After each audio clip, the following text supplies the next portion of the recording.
Maestro, you've entitled the concert that's upcoming in May the 1st and 2nd, the Beethoven 7th. We're going to actually, though, have two wonderful, I'm sure perhaps maybe a premiere for this orchestra, of the John Corigliano Conjurer. Yeah, which is a percussion concerto. It's the first time we perform it here. Interestingly enough, the connection between John Corigliano and the orchestra quite strong, because his father was concertmaster here in San Antonio for quite a while after he retired from the New York Phil. And his father, John Corigliano Sr., and then due to that also there was a tie between John Corigliano as the son, the composer, and the orchestra here, and quite a few works were premiered here and played here a lot.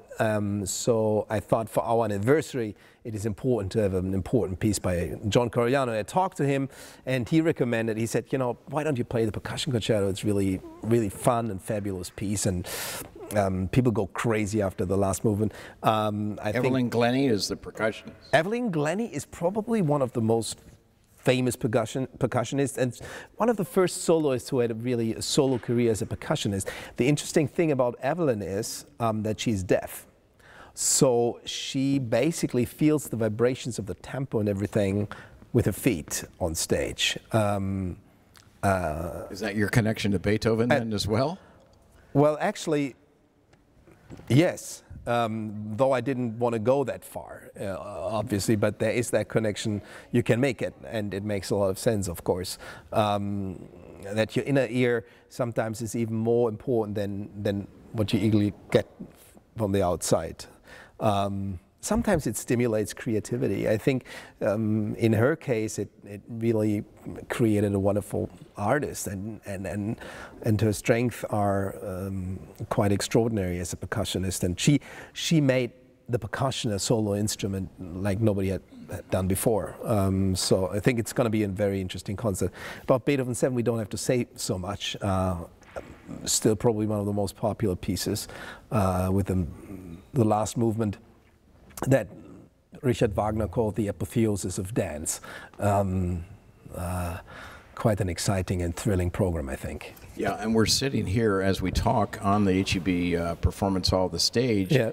And just the sound of a big Beethoven orchestra in this hall is just magnificent. For those who haven't had the opportunity to hear this orchestra in this hall, they're missing something.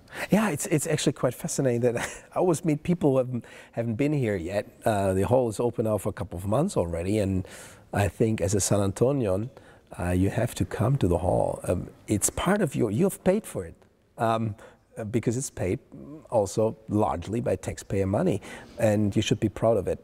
I think this hall will soon become an icon of the same importance as the Alamo and the Spurs. And you have this hall and the San Antonio Symphony. Well, it's world-class like our Spurs and like the Alamo. And thank you, Maestro. We're looking forward to Beethoven 7 here in the HEB Performance Hall on May the 1st and 2nd.